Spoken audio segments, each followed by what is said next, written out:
यूनिमैक aerospace and manufacturing का 500 करोड़ का IPO 23 से 26 दिसंबर के बीच में ओपन हो चुका है। अब इसकी जो डिटेल्स मैं आपको बताऊंगा ना, वो सुन के आपको बहुत ज्यादा मजा आने वाला है। इवन इसका जीएमपी मैं आपको पहले ही बता देता हूं कि 61% का चल रहा है। तो इस आईपीओ की एक बार डिटेल्स को समझ लो, बिजनेस को समझ लो, फाइनेंशियल्स को समझ लो, उसके बाद आप डिसाइड करना कि आपको इस आईपीओ में अप्लाई करना है या फिर नहीं। और हाँ, सिर्फ जीएमपी के बेसिस पे अप्लाई नहीं करना है, डिटेल्स भी आपको जरूर देखनी चाहिए। तो पहले आईपीओ की डेट्स की बात करते हैं। तो 23 दिसंबर यानी आज ये आईपीओ ओपन हो चुका है और 26 दिसंबर को ये क्लोज होगा। यहां पर अलॉटमेंट हुई है या नहीं, ये आपको 27 दिसंबर को पता चल जाएगा। 30 दिसंबर को शेयर्स आपके डीमैट अकाउंट में आ जाएंगे और 31 दिसंबर को इस आईपीओ की लिस्टिंग हो जाएगी। यानी जो न्यू ईयर गिफ्ट है वो आपको 31 दिसंबर को मिल सकता है। 745 रुपीज से 785 पर शेयर का यहाँ पर प्राइस बैंड है और एक लॉट में 19 शेयर्स हैं। इसमें जो टोटल इशू साइज है वो 500 करोड़ का है, लेकिन उसमें अच्छी बात यह है कि 250 करोड़ एक फ्रेश इशू है, यानी ये पैसा कंपनी के पास जाएगा। तो कंपनी इस पैसे का क्या करने वाली है, इसका ऑब्जेक्ट क्या है, ये भी मैं आपको आगे बताऊंगा। और ये आईपीओ एनएसई और बीएसई दोनों ही एक्सचेंज में लिस्ट होना है। तो अब बात करते हैं इसके बिजनेस के बारे में, यानी ये कंपनी करती क्या है। तो यूनिमैक एरोस्पेस एंड मैन्युफैक्चरिंग के नाम से ही समझ आ रहा है कि ये एरोस्पेस की फील्ड में कुछ काम करती होगी। तो इनका जो मेन बिजनेस है वो है एरो इंजन और एयरफ्रेम प्रोडक्शन के लिए मैकेनिकल असेंबलीज, इलेक्ट्रोमैकेनिकल सिस्टम्स और कंपोनेंट्स बनाना।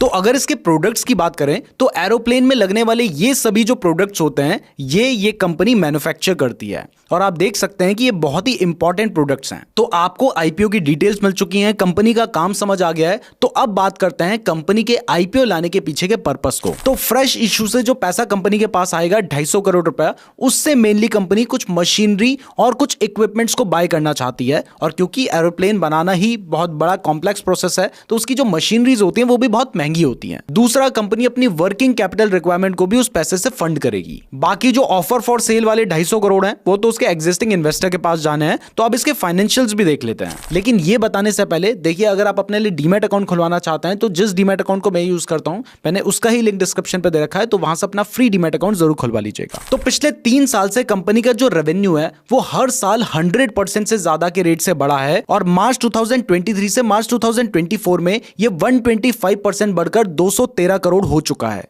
अगर प्रॉफिट आफ्टर टैक्स की बात करें तो वो भी बहुत तेजी से बढ़ा है और मार्च 2024 में ये 155% बढ़कर 58 करोड़ हो चुका है। इसी तरीके से कंपनी की एसेट्स भी बढ़ी हैं, नेटवर्थ भी बढ़ी है, रिजर्व्स एंड सरप्लस भी बढ़ा है। लेकिन इसके साथ ही बढ़ी है कंपनी की बोरोइंग, यानी कंपनी के ऊपर जो कर्ज है वो भी बढ़ा है। लेकिन अगर हम डेट टू इक्विटी की बात करें तो वो 0.32 का है, यानी आपको डेट के लिए बहुत ज्यादा टेंशन लेने की जरूरत नहीं है। और अगर हम बाकी केपीआईज की बात भी करें तो इसकी जो मार्केट कैपिटलाइजेशन है वो 3992 करोड़, मतलब मोटा मोटा 4000 करोड़ है। तो ये एक स्मॉल कैप स्टॉक है। इसका रिटर्न ऑन इक्विटी 53% और रिटर्न ऑन कैपिटल एम्प्लॉयड 54% है, जो कि अच्छा माना जाता है। कंपनी का रिटर्न ऑन नेटवर्थ भी 53% का है, जो कि बहुत अच्छा है। और यहां पर पैट मार्जिन भी 27% का है, जो कि एक अच्छा नंबर है। बट अगर कंपनी में सब कुछ इतना अच्छा है तो कुछ तो महंगा होगा, तो वो है इसका वैल्यूएशन। इसका पीई 64 का है। ऑल्दो अगर हम इस सेक्टर की बाकी कंपनीज को देखें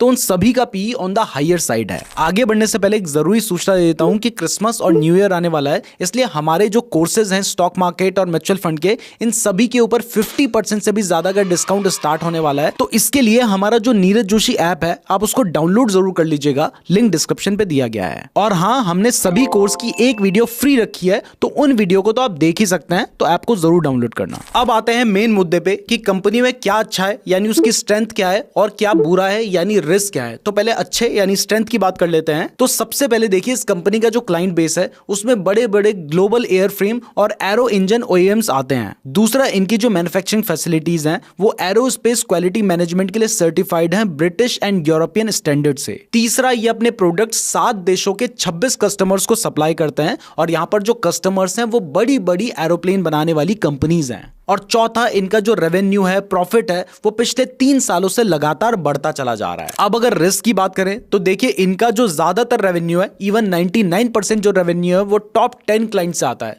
तो अगर एक भी क्लाइंट इनके हाथ से निकलेगा तो इनके रेवेन्यू के ऊपर एक सीरियस इंपैक्ट देखने को मिलेगा।